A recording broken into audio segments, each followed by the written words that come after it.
കൃഷ്ണകഥ സീരിയലിൻ്റെ ലേറ്റസ്റ്റ് എപ്പിസോഡിൻ്റെ റിവ്യൂയിലേക്ക് എല്ലാവർക്കും സ്വാഗതം. അങ്ങനെ കൃഷ്ണ മോളിക്കുട്ടിയോട് പറയണേണ്, തിരുമേനി പറഞ്ഞ വാക്കുകളിൽ എനിക്ക് പൂർണ്ണ വിശ്വാസമുണ്ട്. നാളത്തെ ദിവസം എനിക്ക് ആ പൂജ പൂർത്തിയാക്കാനായിട്ട് പറ്റിയില്ലെങ്കിൽ പൂജയ്ക്ക് എന്തെങ്കിലും വിഘ്നം വന്നു കഴിഞ്ഞാൽ പിന്നെ ഞാൻ ജീവനോടെ ഉണ്ടാവില്ല. അന്ന് തന്നെ എൻ്റെ മരണം ഒരിക്കൽ സംഭവിക്കാൻ പോകുന്നത്. എനിക്ക് ഞാൻ മരിക്കുന്നതിൽ ഒരു ഭയമില്ല. പക്ഷേ എൻ്റെ മരണം അത് എൻ്റെ അമ്മക്ക് ഒരിക്കലും താങ്ങാനാവില്ല. ആ പാവം ഒറ്റക്കായി പോകും. അതുകൊണ്ട് തന്നെ എനിക്കെന്തെങ്കിലും സംഭവിച്ചു പോയാലും നീ എൻ്റെ അമ്മയുടെ കൂടെ ഉണ്ടാവണം. അമ്മയോടൊപ്പം അമ്മയുടെ മകളായി നിന്ന് എൻ്റെ അമ്മയെ നീ നോക്കണം. കൃഷ്ണേ, നീ അങ്ങനെയൊന്നും പറയല്ലേ. അല്ലാതെ വേറെ മാർഗ്ഗമില്ല മോളിക്കുട്ടി. വലിയൊരു ദോഷം തന്നെയാണ് എൻ്റെ ജാതകത്തിൽ വന്ന് ഭവിച്ചിരിക്കുന്നത്. അതെനിക്ക് ഇന്നത്തെ ഈ രാത്രി കൊണ്ട് മറികടക്കാൻ പറ്റുമോയെന്നറിയില്ല. അമ്മയുടെ കാര്യത്തിൽ മാത്രമേ എനിക്കൊരാശങ്കയുള്ളൂ. മറ്റെന്ത് തന്നെയാണെങ്കിലും നേരിടാൻ ഞാൻ തയ്യാറാണ്. അങ്ങനെ പറഞ്ഞ് ഞാൻ കൃഷ്ണ ഫോൺ കട്ട് ചെയ്യുവാണ്. കൃഷ്ണയുടെ വാക്കുകളെല്ലാം കേട്ട് മോളിക്കുട്ടിയും ആകെ ഭയന്ന് നിൽക്കുവാണ് കേട്ടോ. പിന്നീട് കാണിക്കുന്നത് നവീനെയാണ്. അങ്ങനെ മുത്തശ്ശി പറഞ്ഞ കാര്യങ്ങളും അതുപോലെ ആ പൂജയെക്കുറിച്ചും കൃഷ്ണയുടെ ജാതകത്തിലുള്ള ആ മരണഭയത്തെക്കുറിച്ചും ഒക്കെ കേട്ടതിന് ശേഷം നവീനും ആകെ അസ്വസ്ഥനാണ്. തൻ്റെ ഗാതകെ എന്തെങ്കിലും പറ്റിപ്പോകുള്ള എന്നുള്ള ഭയത്തിൽ റൂമിലാകെ അസ്വസ്ഥനായിട്ടിരിക്കുമായിരിക്കും നവീൻ. പെട്ടെന്ന് നവീൻ്റെ റൂമിലെ ഭിത്തിയിൽ ഇതിനു മുമ്പ് തൻ്റെ കുടുംബത്തിൽ മരിച്ചുപോയവരും തൻ്റെ അമ്മയടക്കമുള്ളവരുടെ ഫോട്ടോയൊക്കെ ആ ഒരു മതിൽ തെളിഞ്ഞു കാണുവാണ്ടോ നവീന്. അങ്ങനെ നവീൻ അതിലേക്ക് നോക്കിക്കൊണ്ട് നിൽക്കുക. പെട്ടെന്ന് തന്നെ അവരുടെ ഫോട്ടോകളുടെ കൂട്ടത്തിൽ ഗാഥയുടെ ഫോട്ടോയും മാലയിട്ട് കിടക്കുന്നത് നവീൻ കാണുവാണ്. അതോടെ നവീൻ പെട്ടെന്ന് തന്നെ ഷോക്കാകുവാണ് കേട്ടോ. അതെല്ലാം നവീൻ്റെ തോന്നലുകളായിരുന്നു.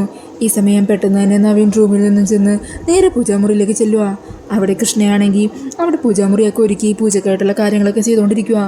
അന്നേരം നവീൻ കരഞ്ഞുകൊണ്ട് കൃഷ്ണയുടെ അരികിലേക്ക് ഓടിയെത്തുന്നുണ്ട്. അങ്ങനെ നവീൻ്റെ കണ്ണുകളൊക്കെ നിറഞ്ഞിരിക്കുന്നത് കണ്ട് കൃഷ്ണ ചോദിക്കണേ, അയ്യേ എന്തു പറ്റി? നവീൻ ഇപ്പോഴും പേടിയുണ്ടല്ലേ? ഞാൻ പറഞ്ഞതല്ലേ പേടിക്കേണ്ട ഒരു കാര്യമില്ലെന്ന്. എനിക്കൊന്നും സംഭവിക്കില്ല. അങ്ങനെ എനിക്ക് എൻ്റെ നവീനെ വിട്ടു പോകാൻ പറ്റുമോ? എന്നാലും ഗാഥ, എനിക്കെന്തോ വല്ലാത്തൊരു ടെൻഷനും ഭയമൊക്കെ പോലെ. തനിക്കെന്തെങ്കിലും സംഭവിച്ചു പോയാൽ അതെനിക്ക് സഹിക്കാൻ പറ്റില്ല. നവീൻ ഈ ലോകത്ത് ഏറ്റവും അധികം സ്നേഹിക്കുന്നത് എന്നെയാണെന്ന് എനിക്ക് നല്ലപോലെ അറിയാം. ഞാനും നവീനെയാണ് ഏറ്റവും കൂടുതൽ സ്നേഹിക്കുന്നത്.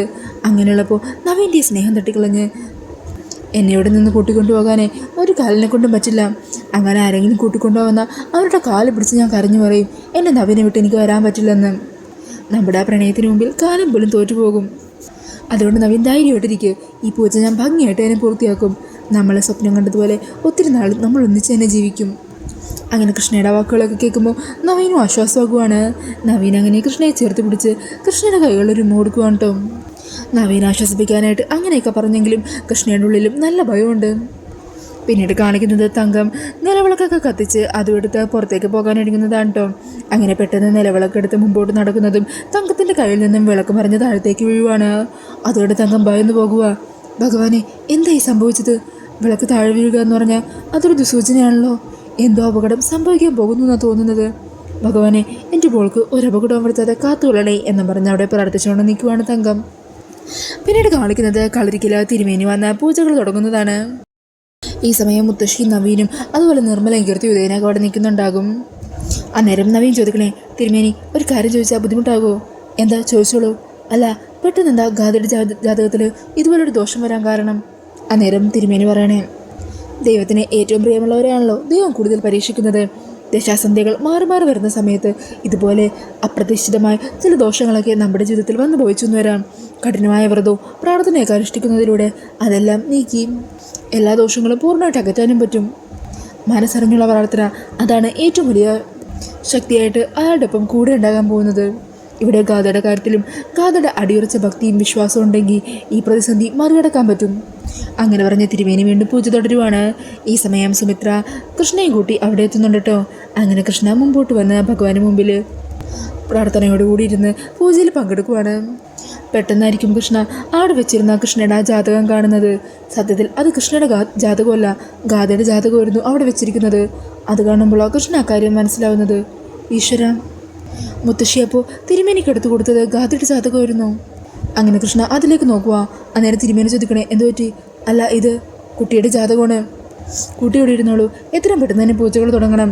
ജാതകക്കാരിക്ക് എന്ത് ദോഷമുണ്ടെങ്കിലും അത് ഇന്നത്തെ ഈ പൂജയിലൂടെ തന്നെ മാറട്ടെ. അത് കേൾക്കുന്നതും കൃഷ്ണ പെട്ടെന്ന് ഷോക്കാകുവാണ്. സത്യത്തിൽ കൃഷ്ണക്കല്ല ജാതകത്തിലോ മരണഭയമുള്ളത്, അത് ഗാഥയുടെ ജാതകത്തിലാണ്. അങ്ങനെയാണെങ്കിൽ ഇന്ന് രാത്രി വെളുപ്പിക്കാൻ പറ്റാത്തത് ഗാഥക്കായിരിക്കും. ഗാഥയുടെ ജീവനാണ് ആപത്ത്. ഇതെങ്ങനെ അവരെ അറിയിക്കും? അങ്ങനെ മമ്മിയെ വിളിക്കണമെന്ന് പറഞ്ഞ് കൃഷ്ണ പെട്ടെന്ന് തന്നെ പുറത്തേക്ക് ചെല്ലുവാണ്. എന്നിട്ട് മോളിക്കുട്ടി ഫോണിൽ വിളിക്കുക. മോളിക്കുട്ടി, നീ ഇതെവിടെയാ? എനിക്കൊരു ഓട്ടം ഉണ്ടായിരുന്നു. ഞാൻ ഓട്ടം കഴിഞ്ഞ് തിരിച്ചു പോയിക്കൊണ്ടിരിക്കുക. എന്തു പറ്റി കൃഷ്ണേ? അവിടെ പൂജയൊക്കെ തുടങ്ങിയോ? ആ, ഇവിടെ പൂജ തുടങ്ങി. ഇപ്പോഴാണ് ഞാനൊരു കാര്യം അറിഞ്ഞത്. ഇവിടെ മുത്തശ്ശിയുണ്ടല്ലോ, ആ പൂജാരിക്ക് എടുത്തു കൊടുത്തത് എൻ്റെ ജാതകമായിരുന്നില്ല, ഗാഥയുടെ ജാതകമായിരുന്നു. അതിന്? അതെ, ഗാഥയുടെ ജാതകം നോക്കിയാ തിരുമേനി ജാതകത്തിൽ മരണഭയം ഉണ്ടെന്ന് പറഞ്ഞത്. അതായത് എൻ്റെ ജാതകത്തിനൊരു കുഴപ്പമില്ല, ഗാഥക്കാണ് മരണഭയമുള്ളത്. ഇന്ന് രാത്രി സൂക്ഷിക്കേണ്ടതും പൂജകൾ ചെയ്യുന്നതും ഗാഥയാണ്. അന്നേരം അതെല്ലാം കേട്ടിട്ട് മോളിക്കോട്ട് ചോദിക്കണേ, എന്നാണെങ്കിലും നിനക്ക് ദോഷമൊന്നുമില്ലല്ലോ, അത് കേട്ടാൽ മതി. പക്ഷേ അതുകൊണ്ട് കാര്യമില്ലല്ലോ മോളിക്കുട്ടി. നീ എത്രയും പെട്ടെന്നൊരു കാര്യം ചെയ്യ്, എത്ര വേഗം വീട്ടിലേക്ക് ചെല്ല്. ഗാഥയോട് ഈ കാര്യങ്ങളൊക്കെ ഒന്ന് പറഞ്ഞ് മനസ്സിലാക്ക്. അവളെയും കൂട്ടി അമ്മയോട് നാഗക്ഷേത്രത്തിൽ പോകാൻ പറയണം.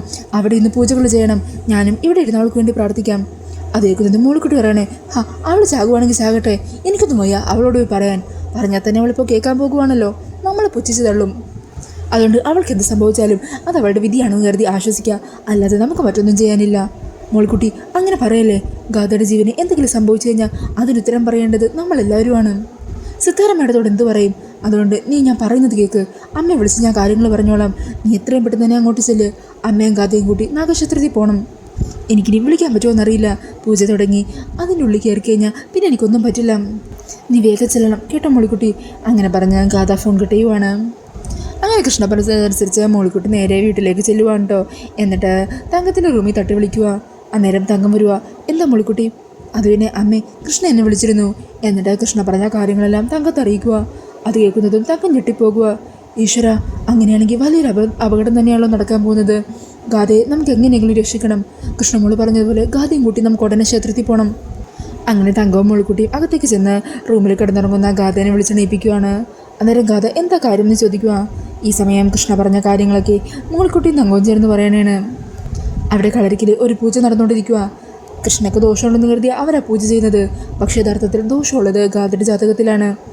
മരണഭയമാണ് ദോഷമായിട്ട് കാണുന്നത്. അതുകൊണ്ട് തന്നെ കൃഷ്ണമോൾ പറഞ്ഞിട്ടാ മോളിക്കുട്ടി ഇങ്ങോട്ട് വന്നത്. നമുക്ക് എത്രയും പെട്ടെന്ന് തന്നെ നാഗക്ഷേത്രത്തിലേക്ക് പോകണം. അവിടെ പോയി പൂജകൾ കഴിക്കണം, അല്ലെങ്കിൽ ജീവന് തന്നെ ആപത്താം. അത് കേൾക്കുന്നതും ഗാഥ അത് പുച്ഛിച്ച് തള്ളുവാണ്. അവളങ്ങനെ പലതും പറയും. ഈ പാതിരാത്രി ഇനി ക്ഷേത്രത്തിൽ പോകാൻ പോകുമല്ലേ? എനിക്ക് ഈ ഭ്രാന്തൊന്നും കേട്ട് വിശ്വസിക്കേണ്ട കാര്യമില്ല. നിങ്ങൾ എന്താണെന്ന് വെച്ചാൽ ചെയ്തോ. അതേക്കുന്നതും മോളിക്കുട്ടിക്ക് ദേഷ്യം കയറുക. അല്ലെങ്കിൽ തന്നെ ഈ പാതിരാത്രി എല്ലാവരും വിളിച്ചു വരുത്തി ഇങ്ങനത്തെ ഒരു കാര്യം പറയാൻ കൃഷ്ണക്ക് എന്താ ഭ്രാന്തുണ്ടോ? അവൾക്ക് ചിലപ്പോൾ ഭ്രാന്തുണ്ടാവും, അത് നിങ്ങൾക്കല്ലേ അറിയുള്ളൂ. എനിക്കെന്താണെങ്കിലും അവളുടെ ഈ ഭ്രാന്തിനെ കൂട്ടി നിൽക്കാൻ വയ്യ. അങ്ങനെ പറയുന്നതും ഗാഥ പെട്ടെന്ന് തന്നെ ചുമക്കുവാണ്. ചുമച്ച് രക്തഛർദ്ദിക്കുവാണ് കേട്ടോ. അതുകൊണ്ട് അവർ രണ്ടാളും ഭയന്ന് പോകുവാണ്. ഗാഥയെ ഷോക്കാകുവാണ്. കണ്ടില്ലേ, അഹങ്കാരം പറഞ്ഞതേ ഉള്ളൂ, അപ്പോഴേക്കും അതിനുള്ള ശിക്ഷ തന്നു. നീ വരുന്നില്ലെങ്കിൽ വരണ്ട, ഇവിടെ കിടന്ന് ചോര ഛർദ്ദിച്ച് നീ മരിക്കും. അന്നേരം തങ്കം വീണ്ടും പറയണേ, മോളെ എത്രയും പെട്ടെന്ന് വാ, ജീവൻ വെച്ച് കളിക്കരുത്, വെറുതെ ദൈവകോപം ഉണ്ടാക്കരുത്, മോള് കൂടെ വാ. അങ്ങനെ പറഞ്ഞ് ഗാഥയും കൂട്ടി തങ്കം മോളിക്കുട്ടി നേരെ നാഗക്ഷേത്രത്തിലേക്ക് പോകുന്നുണ്ട് കേട്ടോ. ഇതേസമയം കളരിക്കലാണെങ്കിൽ അവിടെ പൂജ നടന്നുകൊണ്ടിരിക്കുവാണ്. കൃഷ്ണ എല്ലാ കാര്യങ്ങളും ഭക്തിയോടെ ചെയ്യുവാണ്. ഗാഥയ്ക്ക് വേണ്ടി പ്രാർത്ഥനയോട് കൂടി ഇരിക്കുവാണ് കേട്ടോ കൃഷ്ണ. ഈ സമയം നിർമ്മലയും കീർത്തിയൊക്കെ പറഞ്ഞേ, ഈ ദൈവങ്ങൾ എന്തിനെ ഇങ്ങനെ വെച്ച് നീട്ടിക്കൊണ്ടിരിക്കുന്നത്? ഇവിടെ ജീവൻ ഇപ്പം തന്നെ അങ്ങ് എടുത്തൂടെ, വെറുതെ സമയം മെനക്കെടുത്താനായിട്ട്. എൻ്റെ നിർമ്മല, നീ ഒന്ന് പതിയെ പറ. ഓ, ഇനിയിപ്പോൾ കേട്ടാലും എന്താ വെച്ചാ, ഇവള് മരിക്കാൻ പോകുമല്ലേ? ഇവള് മരിക്കാൻ പോകുക. പക്ഷേ ഇങ്ങനെ എന്തെങ്കിലും നമ്മൾ പറഞ്ഞു എന്നേ ഈ കളരിക്കലുള്ളവർ അറിഞ്ഞാലുണ്ടല്ലോ, അവർ നമ്മളെ അടിച്ചിറക്കും. എൻ്റെ ഉദയേട്ടാ, ഇവള് മരിച്ചു കഴിഞ്ഞാൽ നമ്മളെ ഇവിടുന്ന് ആരും ഒന്നും ഇറക്കി വിടാൻ പോകുന്നില്ല. എന്നാലും നവീൻ്റെ കാര്യം കഷ്ടമാണ് അല്ലേ അമ്മേ? കല്യാണം കഴിഞ്ഞപ്പോൾ തൊട്ട് പൂജകളും വഴിപാടുകളുമായിട്ട് നടക്കുവാണല്ലോ. എന്തൊരു ജീവിതം. ഇതേസമയം ഗാഥയും കൂട്ടി അവർ നാഗക്ഷേത്രത്തിൽ എത്തിയിട്ടുണ്ടാവും. അങ്ങനെ അവരെല്ലാവരും ഭക്തിയോടെ പ്രാർത്ഥിച്ചുകൊണ്ടിരിക്കുവാണ് കേട്ടോ. എന്നാൽ പെട്ടെന്ന് തന്നെ ചില സൂചനകളൊക്കെ കാണുന്നുണ്ട്. ഈ സമയം അവിടെ കളരിക്കൽ പൂജ ചെയ്യുന്ന തിരുമേനി പറയണേ, എന്താണെങ്കിലും രാത്രിയുടെ അന്ത്യയാമങ്ങൾ എടുക്കാറായി. ഇനിയാണ് ജാതകക്കാരി കൂടുതൽ സൂക്ഷിക്കേണ്ട സമയം വരുന്നത്. എന്ത് വേണമെങ്കിലും സംഭവിക്കാം, ഭക്തിയായി പ്രാർത്ഥിച്ചോളൂ കുട്ടി. അങ്ങനെ കൃഷ്ണ ഗാഥയുടെ ജീവന് വേണ്ടി അപേക്ഷിച്ചുകൊണ്ടിരിക്കുവാണ്. ഇതേസമയം ഗാഥയ്ക്ക് വല്ലാത്ത ചുമ വരികയും രക്തം ഛർദ്ദിച്ച് അവിടെ മയങ്ങി വീഴുകയും ചെയ്യുന്നുണ്ട് കേട്ടോ. ഇത് കണ്ട് അവർ ഭയന്നു പോകുക. അന്നേരം തിരുമേനി പറയണേ, ഇതെല്ലാം ഭഗവാന്റെ പരീക്ഷണങ്ങളാ, നമുക്ക് പ്രാർത്ഥിച്ചുകൊണ്ടേയിരിക്കാം. അങ്ങനെ അവർ പ്രാർത്ഥിച്ചുകൊണ്ടിരിക്കുന്ന ആ ഒരു സീൻ കാണിച്ചുകൊണ്ടാണ് എപ്പിസോഡ് തീരുന്നത്. ഗാഥ മരണത്തിലേക്കാണോ പോകുന്നത്? ഗാഥയുടെ ജീവൻ തിരിച്ചു പിടിക്കാൻ കൃഷ്ണയെ കൊണ്ടാകുമോ? ഇതെല്ലാം അറിയാനായിട്ട് നമുക്ക് വരാനിരിക്കുന്ന എപ്പിസോഡിനായിട്ട് കാത്തിരിക്കാം. അപ്പോൾ ഈ ഒരു റിവ്യൂ ഇഷ്ടമായിട്ടുണ്ടെങ്കിൽ മറക്കാതെ വീഡിയോ ഒന്ന് ലൈക്ക് ചെയ്യണേ. ഇതുപോലുള്ള കൂടുതൽ റിവ്യൂസിനായിട്ട് ഈ ചാനൽ ഒന്ന് സബ്സ്ക്രൈബ് ചെയ്തും കൂടി സപ്പോർട്ട് ചെയ്യണേ. താങ്ക്